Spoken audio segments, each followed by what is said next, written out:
In the shadow of Oxford's ancient spires, a scholar lies dead in a locked library, a dagger in his heart, a priceless manuscript vanished. Enter Miss Jane Marple, a gentle spinster with a razor-sharp mind, unravelling a tangle of academic rivalries, hidden forgeries, and deadly secrets in the quaint village of Haverford Green. As whispers of betrayal echo through St. Crispin's College, can she uncover the truth before the killer strikes again? A classic whodunit where no one is what they seem, and every clue unlocks a darker past. Chapter 1. The Shadow in the Spires. The late October light filtered through the mullioned windows of Eleanor Grayson's cottage in Haverford Green, a village nestled in the folds of Oxfordshire, where ancient stone walls and russet leaves whispered of secrets. Older than the spires of Oxford itself. Miss Jane Marple sat in a chintz-covered armchair by the fire, her knitting needles clicking rhythmically as she worked on a delicate blue shawl, its pattern as intricate as the thoughts weaving through her mind. The cottage, with its low beams and scent of lavender polish, was a haven of calm, yet an undercurrent of unease rippled through the air, as tangible as the chill seeping through the window panes. Eleanor, Miss Marple's niece, bustled in with a tray of tea things, her auburn hair slightly dishevelled from a day lecturing at St. Hilda's College. A woman of 35, with a scholar's intensity and a warm smile, Eleanor had invited her aunt for a fortnight's visit to escape the quiet routines of her own village life. But Haverford Green, it seemed, was no stranger to disquiet. "Aunt Jane," Eleanor said, setting down the tray with a clink of porcelain, "I'm afraid our peaceful holiday has been rather upended. There's been a dreadful business at St. Crispin's College." Miss Marple's pale blue eyes lifted from her knitting, bright with curiosity. "Dreadful, my dear, do tell me." Her voice was gentle, almost absent, but Eleanor knew better than to mistake it for disinterest. In her village, Miss Marple had unravelled scandals and crimes with the same quiet precision she applied to a tangled skein of wool. Eleanor poured the tea, her hands betraying a slight tremble. "Dr. Lionel Harwood, a historian at St. Crispin's, was found dead last night in the college library. Stabbed, they say, with a dagger of all things. The police are calling it a robbery. Some valuable manuscript is missing, but it feels wrong somehow." She hesitated, then added, "He was a brilliant man, but not well liked. Sharp-tongued, you know, and terribly proud of his work on medieval texts." Miss Marple sipped her tea, her expression serene, but her mind alert. "A dagger is a curious choice for a thief," she remarked softly. "So personal, don't you think? Like something out of one of those old tragedies you study, Eleanor." She paused, her needles pausing too. "And this manuscript, what was it?" "The Codex Aureum," Eleanor replied, her voice dropping as if the name itself carried weight. "A 14th century manuscript, said to contain heretical writings. Harwood was obsessed with it, though some called it myth. It was kept in a locked case in the library, but now it's gone." Miss Marple nodded, her thoughts drifting to a long-ago incident in her village, where a stolen hymn book had hidden a far darker motive. "And who found him, my dear?" "Clara Henshaw, the college librarian. Poor thing, she's quite shaken. She found him just before midnight, slumped over his desk, the dagger still in him." Eleanor shuddered. "The police, Inspector Craddock's in charge, think it was an outsider, someone after the manuscript. But the library was locked, and the key was in Harwood's pocket." Miss Marple's eyes gleamed with interest. "Locked, you say? How very intriguing." She set her knitting aside and leaned forward slightly. "I should like to see this library, Eleanor. A place can tell you so much about a crime, don't you find? Like Mrs. Eldridge's parlour, when her silver teapot went missing, every cushion spoke of haste." Eleanor smiled despite herself. "You and your village parallels, Aunt Jane. Very well. I'll take you to St. Crispin's this afternoon. But don't expect too much. It's all academics and dusty books, not your usual sort of mystery." "My dear," Miss Marple said, her voice soft as velvet, "people are the same everywhere, whether in a village or a college hall. And where there are people, there are secrets." That afternoon the two women walked the short distance to St. Crispin's College, its golden stone glowing in the slanting sunlight. The college, one of Oxford's smaller institutions, exuded an air of timeless gravitas, its quadrangles framed by ivy and its chapel spire piercing the sky like a needle. Yet, as they approached the library, Miss Marple sensed a discord, as if the ancient walls themselves were holding their breath. The library was a cavernous space, its high ceiling lost in shadows, its shelves groaning under the weight of leather-bound tomes.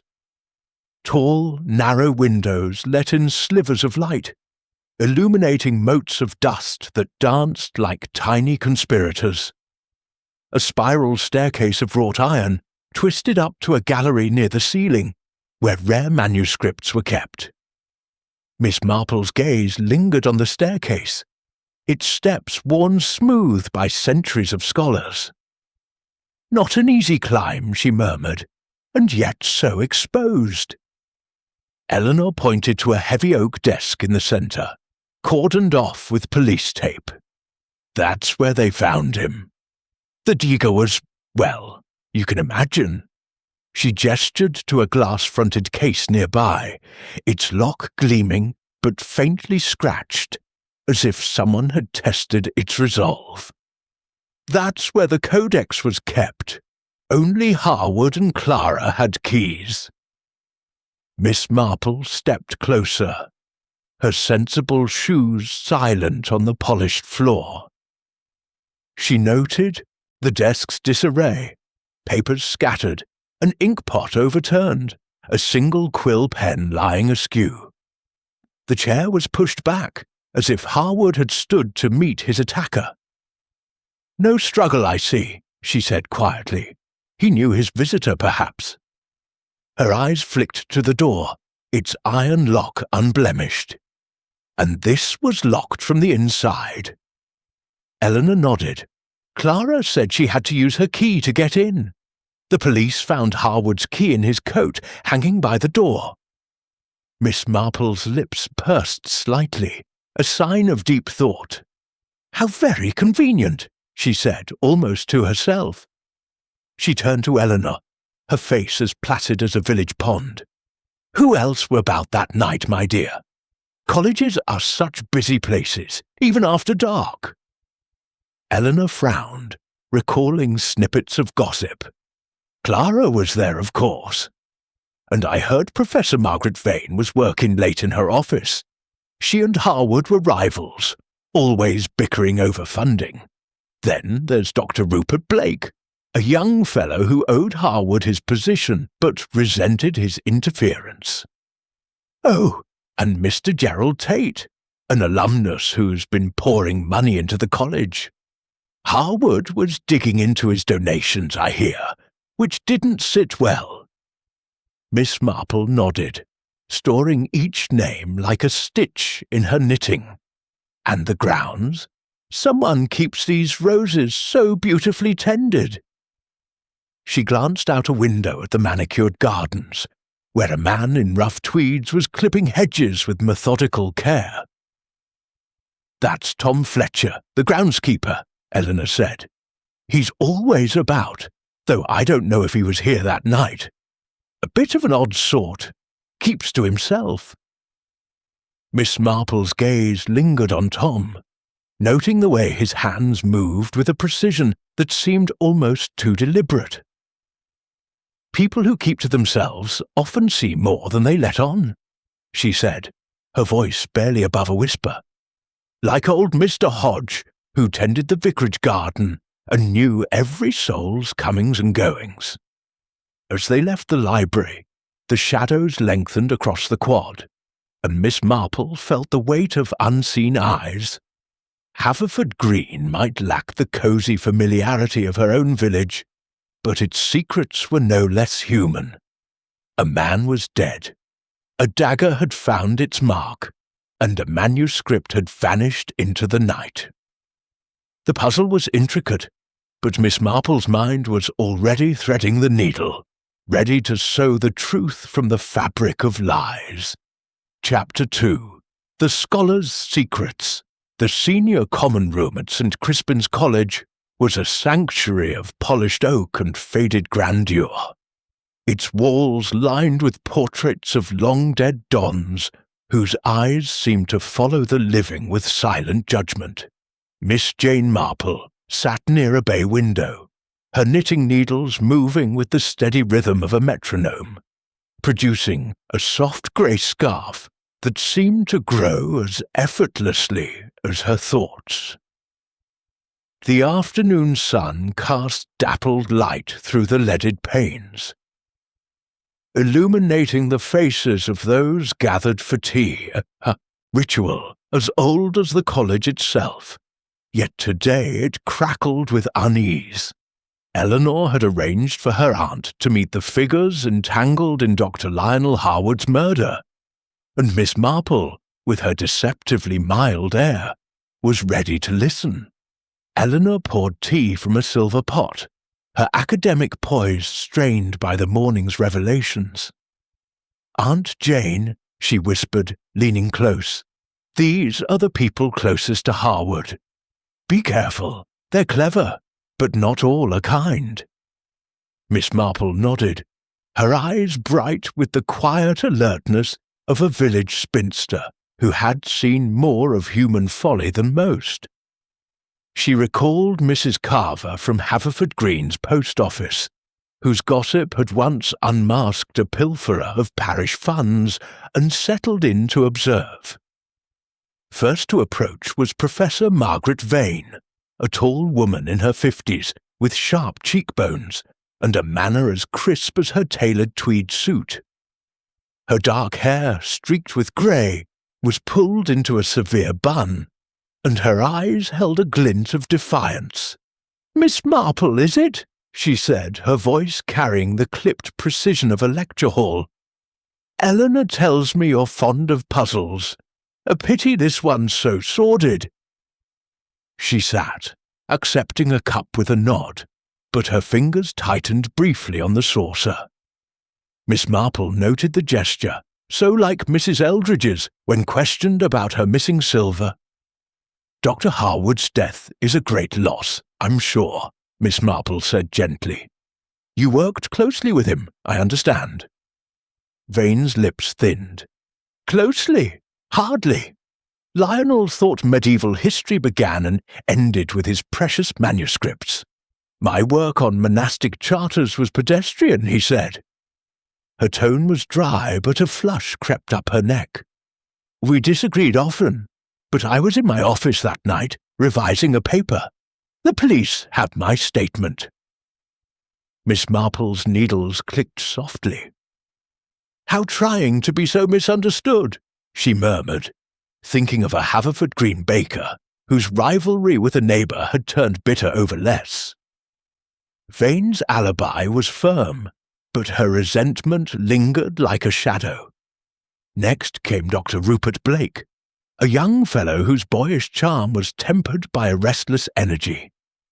His fair hair was slightly tousled, and his smile, though warm, did not quite reach his hazel eyes. He lounged in a chair, one leg crossed carelessly over the other, and accepted a scone with a flourish. "Miss Marple, you're quite the surprise in our dusty halls," he said, his voice light but practised. Eleanor says you solve mysteries. Care to try your hand at this one?" Miss Marple smiled, her expression as placid as a Sunday morning. "I'm only an old woman who listens, Dr. Blake. You must have known Dr. Harwood well, being his protégé." Her tone was mild, but her gaze was sharp, catching the fleeting tension in his jaw. "Protégé? That's generous," Blake said with a laugh that rang hollow. "Lionel plucked me from obscurity, true, but he never let me forget, it always looking over my shoulder, correcting my work. Still, I was at the pub with students that night. Ask anyone." He spread his hands, but Miss Marple noticed a faint tremor, like young Tommy Price when he'd fibbed about a broken window. The college librarian, Miss Clara Henshaw, hovered at the edge of the group, her small frame swathed in a shapeless cardigan. Her brown eyes darted nervously, and her hands twisted a lace handkerchief as if it were her only anchor.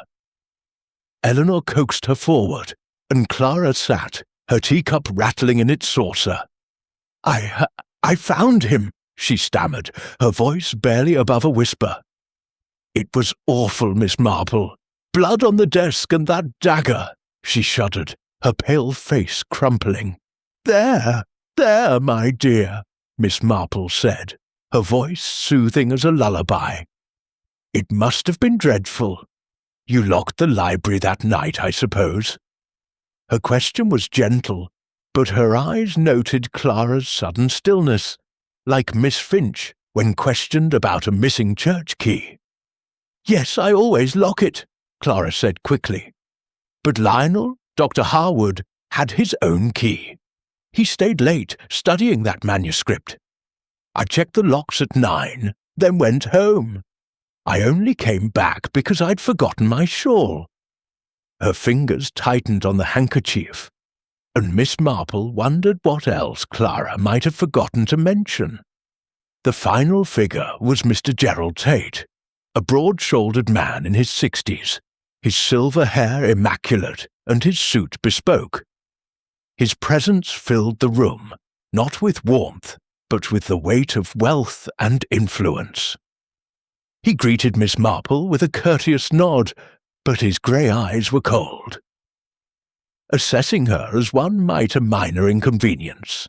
"A tragedy for St. Crispin's," he said, his voice smooth as polished stone. "Lionel was a brilliant man, if a touch obstinate." Miss Marple inclined her head. "Generosity like yours must be a great comfort to the college, Mr. Tate. I hear you funded Dr. Harwood's research." Her tone was deferential, but her gaze caught the slight tightening of his lips, reminiscent of Squire Benton, who'd once hidden debts behind grand gestures. "Indeed," Tate replied, adjusting a cufflink. "I support the college's legacy. Lionel's work on the Codex Aureum was promising, though he grew overzealous." He paused, then added, "I was dining with the master that night, if it matters." His tone suggested it shouldn't, but Miss Marple stored the detail away, her needles clicking like a clock marking time. As the tea dwindled, conversation turned to the Codex Aureum. Vane dismissed it as overhyped, a relic of Harwood's ego, while Blake joked that its heretical secrets were likely dull sermons. Clara, however, flushed, muttering that Harwood believed it held dangerous truths. Tate remained silent, but his fingers drummed once on the armrest, a gesture Miss Marple noted with interest. The room's polite veneer hid currents of envy, ambition, and fear, and she felt the familiar thrill of a puzzle taking shape. Later, as she and Eleanor walked through the college gardens, Miss Marple's eyes wandered to the borders, where Tom Fletcher, the groundskeeper, knelt among the roses. His hands rough and stained with earth, moved with a precision that belied his rough tweeds. She paused, watching him clip a thorned stem with a small, sharp knife. "Such care he takes," she said softly, "and yet so solitary, like Mr. Hodge, who saw everything from his garden shed." Eleanor frowned. "Tom, he's harmless, Aunt Jane. Keeps the grounds immaculate, but he's not one for talk." Miss Marple nodded, her thoughts elsewhere. The knife's glint, the ink-like stain on Tom's cuff, and the locked library door formed a pattern faint but growing clearer. "People are never quite what they seem," she murmured, her scarf lengthening as the shadows deepened over St. Crispin's. The murder of Lionel Harwood was no mere robbery, she was certain. The Codex Aureum might be missing, but the true theft was of a life, and the motive lay buried in the secrets of those she'd met. As they returned to Haverford-Green, Miss Marple's mind wove threads of suspicion, each stitch bringing her closer to the truth hidden in the shattered halls of Oxford. Chapter 3. The Locked Door Puzzle. The morning mist clung to the cobblestones of Haverford-Green, softening the outlines of St. Crispin's College as Miss Jane Marple and Eleanor made their way to the college lodge. Miss Marple's black umbrella bobbed above her, a shield against the damp, while her knitting bag swung lightly at her side, containing a half-finished grey scarf and a mind brimming with questions. The murder of Dr. Lionel Harwood had stirred the village like a stone dropped in a still pond, and the ripples reached even the cosy tea-room, where Miss Marple had overheard whispers of suspicion over scones the previous evening. Now Inspector Craddock had agreed to meet Eleanor to discuss the case, unaware that Miss Marple's unassuming presence would prove more formidable than any official inquiry. The lodge, a squat stone building with a porter's desk cluttered with keys and notices, smelled of old wood and pipe smoke. Inspector Craddock, a sturdy man with a neat moustache and a no-nonsense air, stood by the window, flipping through a notebook. His grey eyes softened as he greeted Eleanor, but they sharpened with polite scepticism when she introduced her aunt. "Miss Marple," he said, shaking her hand. "Eleanor says that you've a knack for puzzles. I'm afraid this one's straightforward. Robbery, plain and simple. The Codex Aureum is worth a fortune on the black market." Miss Marple's smile was as gentle as a spring breeze, but her eyes gleamed with the clarity of winter. "How very interesting, Inspector," she said, settling into a creaky chair. "A thief who locks doors behind him is most unusual. Don't you think? Like young Billy Stokes, who locked the vicarage shed after stealing apples, hoping to cover his tracks." Her needles emerged, clicking softly, and Craddock blinked, momentarily disarmed. He cleared his throat, spreading a diagram of the library on the desk. "The facts are these," he began. "Harwood was found at his desk, stabbed through the chest. The library door was locked from the inside, key in his pocket. The manuscript case was empty, lock intact, no signs of forced entry, and the high windows, up that spiral staircase, had no footprints in the dust. We're looking for a professional, likely an outsider who knew the Codex's value." Miss Marple tilted her head, studying the diagram.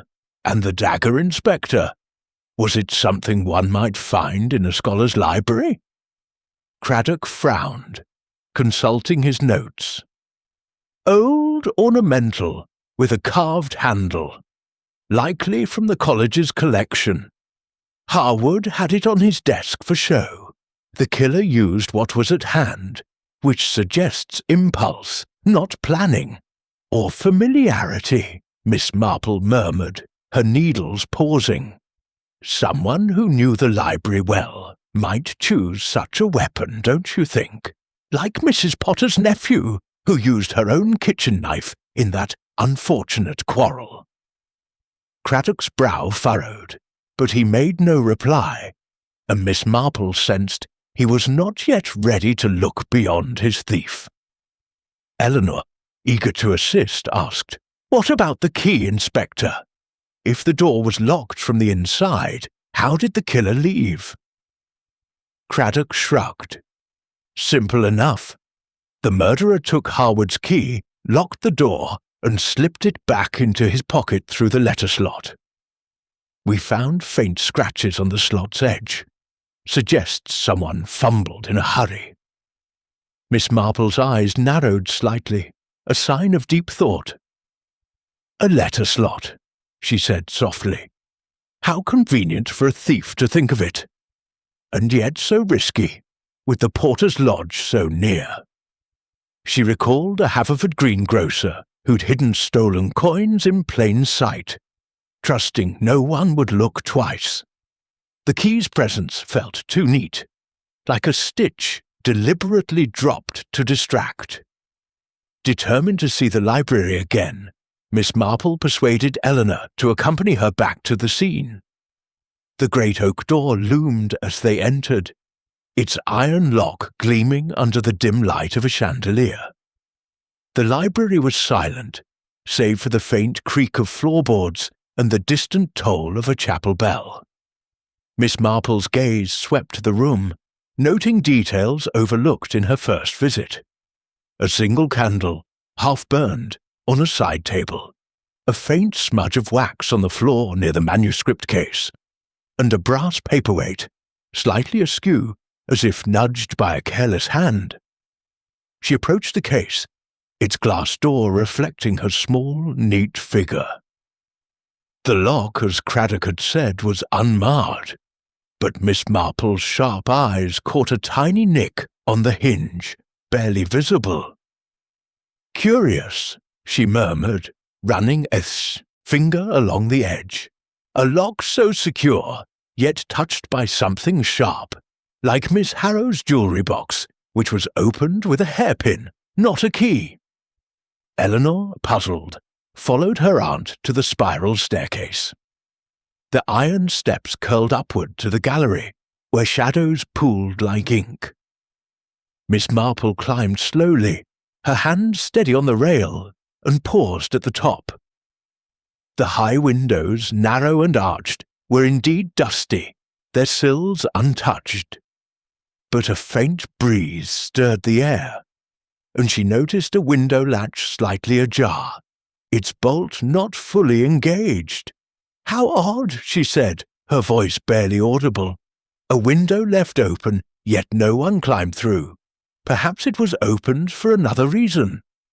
As they descended, Miss Clara Henshaw appeared at the library door, her face pale and her handkerchief twisted into a knot. "Miss Marple," she said, her voice trembling, I heard you were here. I couldn't help overhearing the inspector earlier. There's something I didn't mention." She glanced nervously at Eleanor, then continued. "Lionel, Dr. Harwood, wasn't just studying the codex. He was secretive about it. Said it held proof of something scandalous, something that could ruin someone important." Miss Marple's expression remained serene, but her mind was alight. "How very distressing for you, my dear," she said, patting Clara's arm. "Did he say who might be harmed?" Clara shook her head, her eyes filling with tears, and Miss Marple noted the fear in her posture, so like Miss Finch's when she'd hidden a neighbour's secret. As they left the library, Miss Marple glanced back at the oak door, its lock a silent challenge. The locked room was no mere puzzle, but a tapestry of intent, woven by someone who knew Harwood's habits and the library's secrets. The candle, the window, the nick on the hinge, these were threads she would follow, just as she had followed the trail of a missing brooch in Haverford Green, which led to a far greater crime. "People are so careless with their truths," she said to Eleanor, her scarf lengthening as they stepped into the misty quad. "But a locked door always has a key, if one knows where to look." The murder was no robbery, she was certain. The Codex Aureum's absence was a feint, a curtain drawn to hide a deeper motive, perhaps pride, perhaps fear. As the spires of St. Crispin's faded into the fog, Miss Marple's thoughts tightened like a stitch, pulling the mystery closer to its unravelling. Chapter 4. Whispers of the Past. The autumn sun hung low over Haverford Green, casting long shadows across the quadrangle of St. Crispin's College, where the ancient stones seemed to murmur secrets to those who listened. Miss Jane Marple, her knitting bag tucked under her arm, walked slowly beside Eleanor, her sensible shoes tapping a gentle rhythm on the gravel path. The grey scarf she worked on had grown longer, its neat stitches a mirror to the careful pattern forming in her mind. The murder of Dr. Lionel Harwood, with its locked library and missing Codex Aureum, was no mere theft, she was certain. The clues, the candle's wax, the nicked hinge, the open window latch, pointed to a deeper truth, one hidden in the pasts of those who moved through these hallowed halls. Eleanor had arranged for them to attend a lecture by Professor Margaret Vane, hoping the academic setting might yield fresh insights. The lecture hall, a cavernous space with tiered benches and a high-vaulted ceiling, buzzed with students, their notebooks open like so many expectant eyes. Miss Marple settled in the back, her small figure almost lost among the eager young faces, yet her gaze was as sharp as a hawk's. Vane stood at the podium, her voice resonant as she spoke of medieval heresies, her passion for the subject cutting through the room's chill. "The heretics challenged authority," she declared, "and paid dearly for it." Truth, in those days, was a dangerous currency. Miss Marple's needles clicked softly, unnoticed by those around her. Vane's words, though scholarly, carried a personal edge, as if she too had challenged an authority and borne the cost. Miss Marple thought of Mrs. Langley, a Haverford Green seamstress who'd once defied the parish council and faced whispers ever after. As the lecture ended, she approached Vane, her manner as disarming as a vicar's wife offering tea. "A fascinating talk, Professor," she said. "Dr. Harwood must have valued your insights, being so devoted to his codex." Vane's eyes flashed, her composure faltering. "Lionel valued nothing but his own reputation," she said sharply. "He called my work trivial, yet leaned on it when it suited him. If you're poking about his death, Miss Marple, I was in my office until midnight, as I told the inspector." Her tone was defiant, but her hands clutching a sheaf of notes betrayed a faint tremor. Miss Marple nodded, filing away the bitterness like a stitch in her pattern. In the hall's foyer, Miss Marple mingled with students, her questions as light as gossip over a garden fence. One, a bright-eyed young woman named Emily Shaw, lingered, her dark curls framing a face taut with anger. "Dr. Harwood was unfair," she confided when pressed gently. "He failed me on a paper, cost me a scholarship. I went to his office that night to argue, around 8, I think, but he was alive when I left." Her voice was fierce, but her eyes darted away, and Miss Marple noted the clench of her fist, so like young Sarah Cole's when she'd been caught fibbing about a stolen ribbon.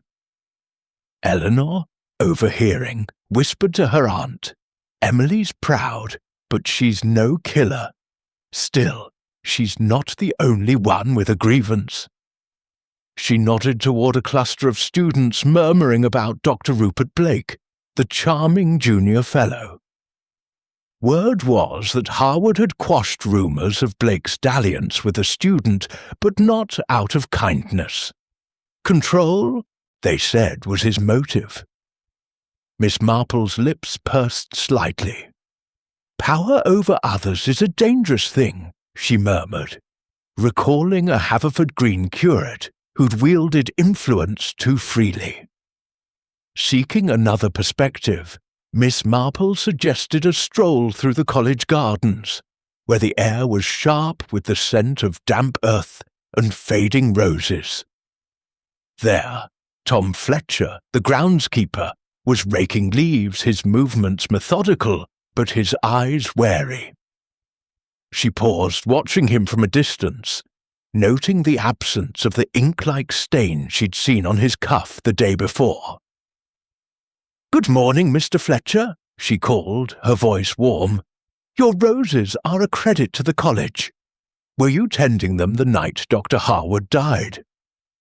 Tom's rake stilled, and he straightened, his weathered face guarded. "I was checking the grounds, ma'am," he said gruffly. "Locked the gates at 10, as always. Didn't see nothing near the library." His words were clipped, and he turned back to his work. But Miss Marple caught a flicker of unease, like old Mr. Hodge, when he'd known more about a village theft than he'd let on. At dinner that evening in Eleanor's cottage, the conversation turned to Gerald Tate, the wealthy alumnus whose donations had fueled Harwood's research. Eleanor, slicing a loaf of bread, mentioned a rumour. Harwood had questioned Tate's motives, hinting at irregularities in his generosity. "Tate dined with the master that night," she said, "but he was seen leaving early, around 9. No one knows where he went after." Miss Marple's eyes twinkled over her teacup. "A man of means often buys silence," she said softly, thinking of Squire Benton, whose charity had masked a web of debts. As the fire crackled, Miss Marple's thoughts returned to Clara Henshaw, the nervous librarian. She'd hinted at Harwood's fears about the Codex Aureum secrets, but her reticence suggested more. Miss Marple resolved to speak with her again, sensing Clara's fear was a thread worth pulling. "People hide what they most fear to lose," she said to Eleanor, her scarf lengthening as the firelight danced, like Miss Harrow, who kept a letter hidden until it was nearly too late. Later, as they walked back to St. Crispin's for evensong, Miss Marple noticed a figure slipping through the quad's shadows. A woman, slight and hurried, clutching a shawl. It was Clara, her face pale under the lamplight. Miss Marple paused, her hand on Eleanor's arm. "She's frightened, my dear," she whispered, "not just of what she saw, but of what she knows." The chapel bells tolled, their notes solemn, and Miss Marple felt the weight of the past pressing close, its whispers louder than the wind. The locked library, the missing manuscript, the dagger's cold precision. These were pieces of a puzzle, rooted in old grudges and hidden truths. Harwood's death was no random act, but a reckoning, and the players in this drama, Vane's pride, Blake's ambition, Emily's anger, Tom's secrecy, Tate's wealth, Clara's fear, were bound by threads Miss Marple was beginning to unravel. As they entered the chapel, its stained glass glowing like a warning, she thought of a Haverford Green widow who'd kept a secret too long, and knew the truth was near, waiting to be stitched into place. Chapter 5. The Manuscript's Secret. The morning light filtered through the heavy drapes of Eleanor's cottage in Haverford Green, casting a soft glow on the polished table where Miss Jane Marple sat.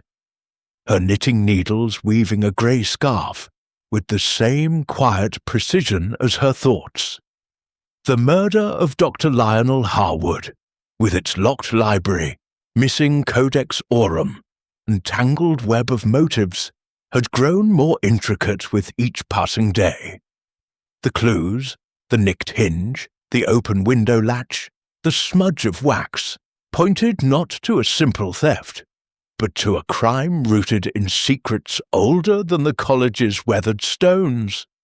Miss Marple sipped her tea, her pale blue eyes bright with purpose, and resolved to examine Harwood's study, where the truth might lie hidden among his papers. Eleanor, sensing her aunt's determination, arranged a discreet visit to St. Crispin's, where the master, a kindly but distracted man, granted them access to Harwood's cluttered office. The room was a scholar's haven, its shelves sagging under leather-bound tomes, and its desk buried in manuscripts, inkpots, and scattered quills. A faint musty scent hung in the air, mingling with the tang of old paper. And Miss Marple's gaze swept the space, noting a single drawer slightly ajar, its lock gleaming but faintly scratched, much like the manuscript case in the library. "How curious," she murmured, her fingers brushing the drawer's edge. "A scholar's desk is his castle, yet this one has been breached." Eleanor, peering over her aunt's shoulder, lifted a stack of papers, revealing a letter in Harwood's precise hand, addressed to Gerald Tate. Miss Marple's eyes sharpened as she read, "Your generosity is noted, but I question its source. The Codex Aureum's provenance raises doubts, and I intend to pursue the matter. The college's honour is at stake." The letter was unsigned, as if Harwood had hesitated to send it, and Miss Marple's lips pursed slightly. "A dangerous thing to challenge a benefactor," she said softly, recalling a Haverford-Green merchant who'd lost his shop after questioning a patron's accounts. Beneath the letter lay a notebook, its pages filled with Harwood's cramped script. Miss Marple turned to an entry marked Codex Aureum, which read, "The text is no 14th century relic, but a modern forgery, its heresies crafted to deceive. If true, this could ruin reputations, perhaps even his." The pronoun was underlined twice, and Miss Marple's mind quickened. "A forgery," she said, her voice barely above a whisper, "not stolen for its value, perhaps, but to hide its falsity, like Mrs. Carver's forged receipt, which nearly cost her the post office." Eleanor frowned, puzzled. "A forgery? But why kill for it? And who's he?" Miss Marple shook her head, her needles clicking as she pondered. The notebook's cryptic note suggested Harwood had uncovered a secret tied to the Codex, one that threatened someone powerful. Tate's wealth, Vane's rivalry, Blake's ambition, or even Clara's fear might be linked to this revelation, but the thread was still elusive. Determined to learn more, Miss Marple sought out Clara Henshaw, finding her in the library, cataloguing books with trembling hands. The librarian's face paled as Miss Marple approached, her lace handkerchief twisting like a lifeline. "Miss Henshaw," Miss Marple said gently, settling into a chair beside her. "You mentioned Dr. Harwood's concerns about the Codex. Did he share more with you? You were so close to his work, after all." Clara's eyes darted to the door, then back to Miss Marple. He asked me to examine the manuscript's ink," she whispered. "Privately, you understand. He thought it wasn't medieval. Too modern, he said. He was furious. Said it could expose someone high up. Someone who'd staked their name on it." Her voice broke, and she clutched her handkerchief. "I told him to be careful, but he wouldn't listen." Miss Marple patted her hand, her touch as soothing as a village nurse's. How brave of you to help him, my dear. Did he name this someone?" Clara shook her head, tears welling, and Miss Marple noted the fear in her eyes.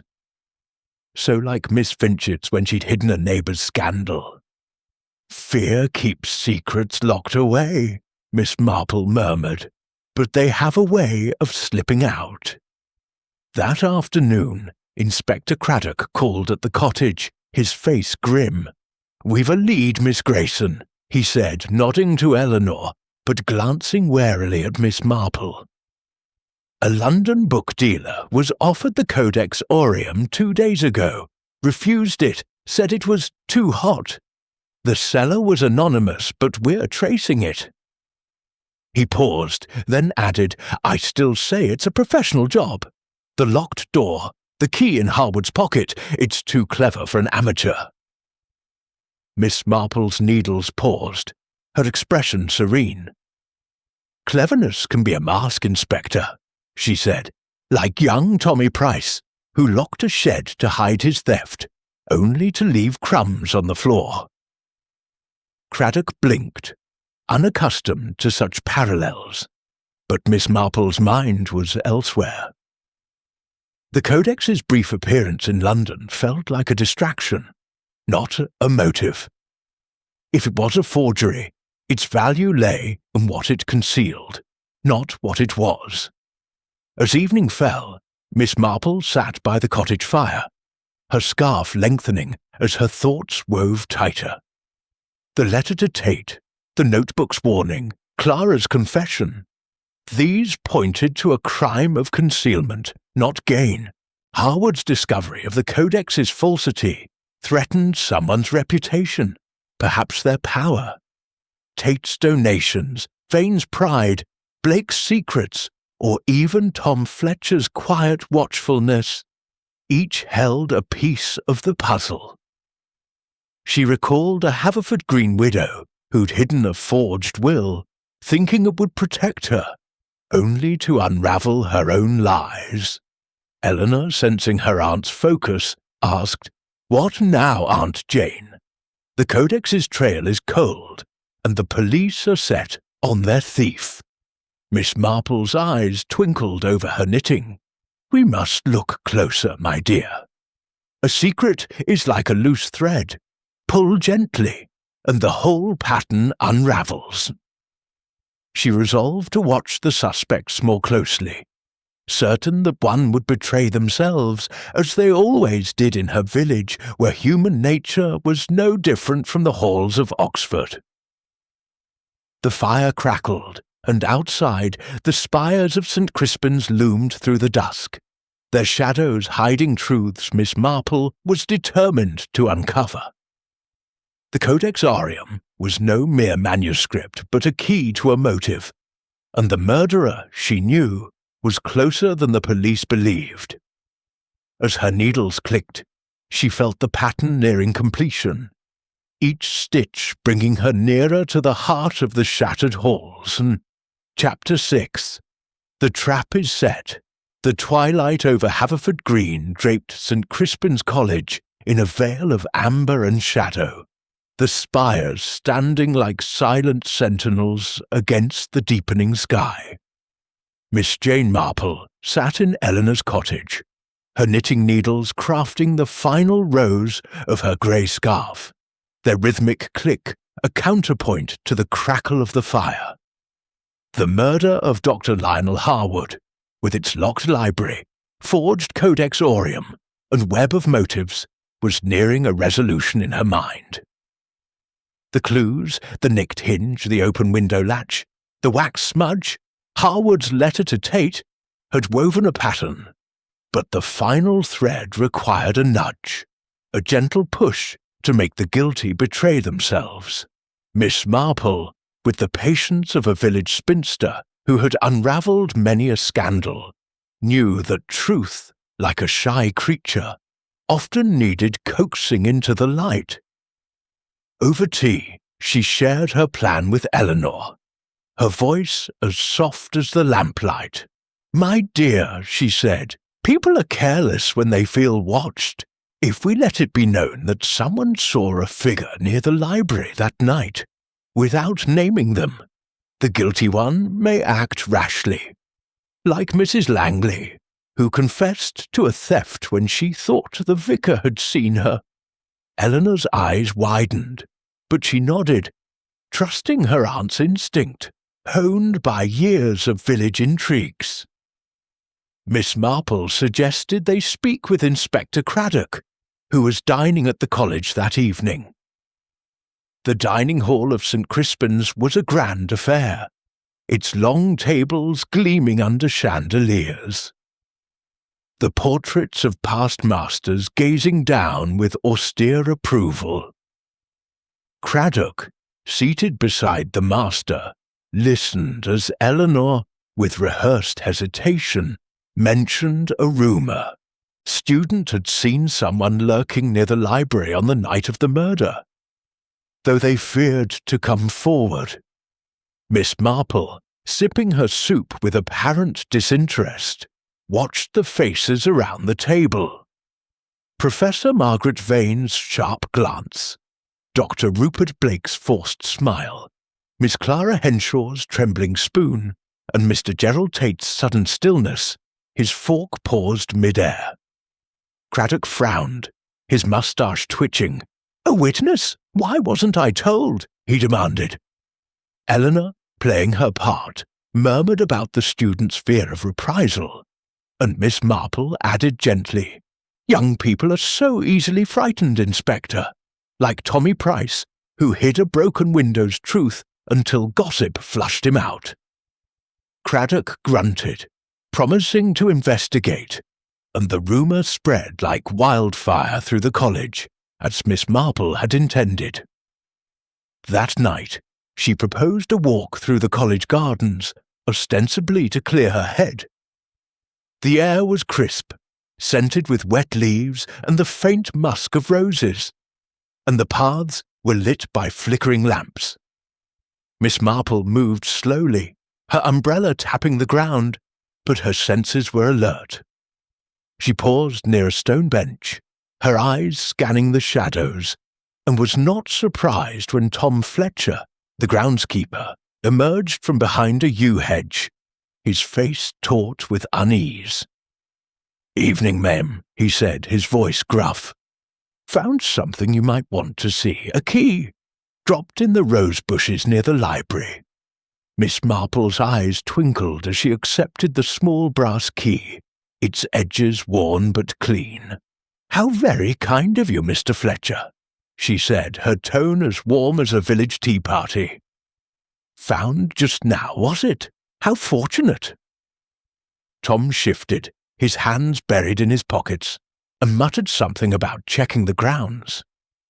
Miss Marple noted the absence of dirt on his boots, odd for a man supposedly tending roses, and recalled old Mr. Hodge, who'd once found a stolen brooch to deflect suspicion.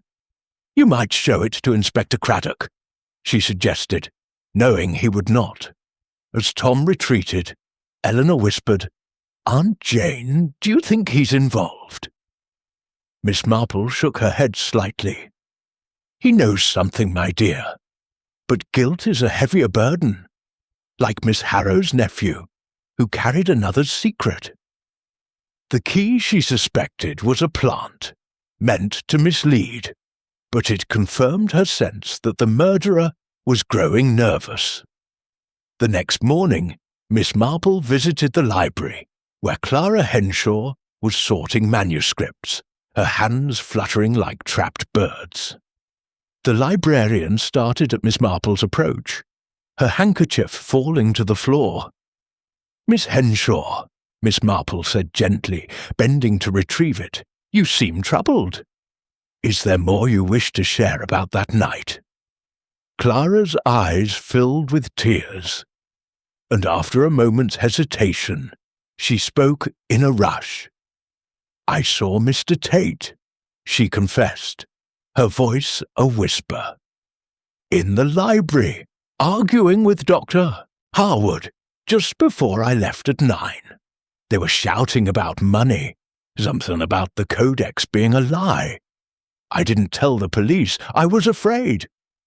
Miss Marple patted her arm, her touch as soothing as a grandmother's. "Fear makes us silent, my dear, but truth is kinder in the end, like Miss Finch, who kept a secret until it nearly broke her." Clara nodded, her shoulders sagging, and Miss Marple's mind raced. Tate's presence in the library, unreported until now, was a vital thread, tying his wealth to Harwood's discovery of the forged codex. Later, at a college tea, Miss Marple watched the suspects closely. Vane's eyes darted to Tate, her lips tight with something unspoken. Blake laughed too loudly, his charm fraying, while Tate's polished demeanour held a new edge, his fingers drumming on his teacup. The rumour of the witness had stirred them, as Miss Marple had hoped, and she sensed the murderer's mask slipping. "People betray themselves in small ways," she murmured to Eleanor, her scarf nearly complete. As they returned to the cottage, Miss Marple reflected on the trap's success. The key, Clara's confession, the suspect's unease, these were signs the guilty party was faltering. The Codex Aureum's forgery was the heart of the crime, she was certain, a secret worth killing to protect. Tate's argument, Tom's convenient find, Vane's hidden grudge, Blake's secrets. Each was a stitch in the pattern, but one held the needle. As the stars emerged over Haverford Green, Miss Marple's thoughts tightened, ready to pull the final thread and reveal the truth hidden in the shattered halls of Oxford. Chapter 7. The Shattered Truth. The senior common room of St. Crispin's College glowed under the soft light of its chandeliers, the polished oak tables reflecting the flicker of candles like a mirror to the past. Miss Jane Marple sat in a high-backed chair, her grey scarf complete and folded neatly in her lap, its intricate stitches a silent testament to the pattern she had woven from the threads of Dr. Lionel Harwood's murder. The room was filled with the key figures of the case: Professor Margaret Vane, Dr. Rupert Blake, Miss Clara Henshaw, Mr. Gerald Tate, and Tom Fletcher, the groundskeeper, who stood uneasily by the door. Inspector Craddock, his notebook open, had reluctantly agreed to Miss Marple's request for a gathering. Swayed by Eleanor's insistence and the old lady's quiet authority, the air was thick with anticipation, as if the very walls of St. Crispin's held their breath. Miss Marple's voice, soft and clear, cut through the tension. "Dr. Harwood's death was no robbery," she began, her pale blue eyes sweeping the room. "The Codex Aureum was not stolen for its value, but to hide a dangerous truth. Like Mrs. Carver of Haverford Green, who hid a forged receipt to protect her name, someone here killed to protect a secret." Her words were gentle, yet each carried the weight of certainty, and the suspects shifted, their faces betraying flickers of unease. She turned to the locked library, the puzzle that had first caught her attention. The door was locked from the inside, the key in Dr. Harwood's pocket, yet the murderer left no trace. The letter slot, scratched as if used, suggested a thief's trick, but it was too clever, too staged. Like young Tommy Price, who left a window ajar to mislead, the killer wanted us to believe in a robbery. Her needles, now still, seemed to punctuate her words. The codex was not taken far. It was hidden in the library, behind a panel near the manuscript case, where Inspector Craddock's men found it this morning. Craddock nodded, his moustache twitching with surprise. "Found it an hour ago, just as you suggested, Miss Marple, tucked in a hollow behind a bookshelf." The room stirred, Vane's eyes narrowing, Blake's smile faltering, Clara's handkerchief twisting tighter. Miss Marple continued, her voice unwavering. Dr. Harwood discovered the Codex Aureum was a forgery, a modern creation meant to bolster someone's reputation. His letter to Mr. Tate and his notebook revealed his intent to expose this fraud, a truth that threatened ruin. The killer, familiar with the library, used a duplicate key, made, I believe, with Miss Henshaw's unwitting help. Clara gasped, her face crumpling, but Miss Marple's gentle glance steadied her. You were coerced, my dear, as Miss Finch was once pressured to hide a theft. Her gaze settled on Gerald Tate, whose polished demeanour had cracked. His hands clenched on the table. Mr. Tate, she said, your donations funded Harwood's research, but he grew suspicious. The Codex was your gift to the college, a supposed medieval treasure that cemented your legacy. When Harwood proved it false, you argued with him that night as Miss Henshaw saw. You used a duplicate key, made through Clara's access, to enter the library after she left. You stabbed him with the dagger on his desk, a weapon you knew well from your visits. Then you hid the Codex behind the panel, locked the door with the duplicate, and slipped Harwood's own key through the letter slot to stage a robbery. Tate's face reddened, his voice rising. Preposterous! I was dining with the master. This is slander, Miss Marple. But his eyes betrayed panic, and Miss Marple's calm held firm. You left the dinner early, she said softly, seen by a porter at 9. The candle in the library, half burned, marked your presence. Its wax smudged the floor where you stood. The window latch, left ajar, was your mistake, perhaps opened to mislead or to listen for footsteps. Like Squire Benton, who thought his wealth could hide his debts, you believed your influence would shield you. She turned to Tom Fletcher, whose rough hands gripped the doorframe. Mr. Fletcher, you saw more than you admitted. Your found key was meant to divert suspicion, a task you undertook for a price.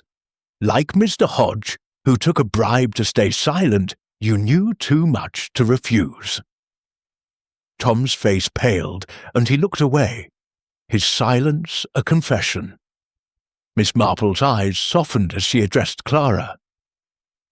You were afraid, my dear, but your courage in speaking of Mr. Tate's argument helped unravel the truth. The Codex's forgery was the motive, not its theft. Mr. Tate's reputation, his power, rested on its authenticity, and Harwood's discovery threatened all he'd built. Tate rose, his voice a snarl. You've no proof, you meddling old woman. But Clara, sobbing, spoke up. It's true, she whispered. He made me copy the key, said it was for the college's good. I saw him that night shouting about the Codex. Her words broke the room's tension, and Craddock stepped forward, his handcuffs gleaming. Gerald Tate, you're under arrest, he said, his voice firm. Tate's shoulders slumped, the fight draining from him, and as he was led away, the room exhaled. Vane's face was unreadable, Blake's relief palpable, and Clara's tears fell freely, her burden lifted. As the gathering dispersed, Miss Marple remained, her scarf folded neatly. Eleanor, awestruck, whispered, Aunt Jane, how did you know? Miss Marple smiled, her eyes twinkling. People are the same everywhere, my dear. In Haverford-Green or Oxford, they betray themselves in small ways, their fears, their silences. Like Mrs. Langley's confession, the truth always finds a way. Later in the cottage, Miss Marple sat by the fire, her knitting bag packed for her return home. The Codex Aureum, now revealed as a fraud, would be studied anew, its secrets no longer deadly.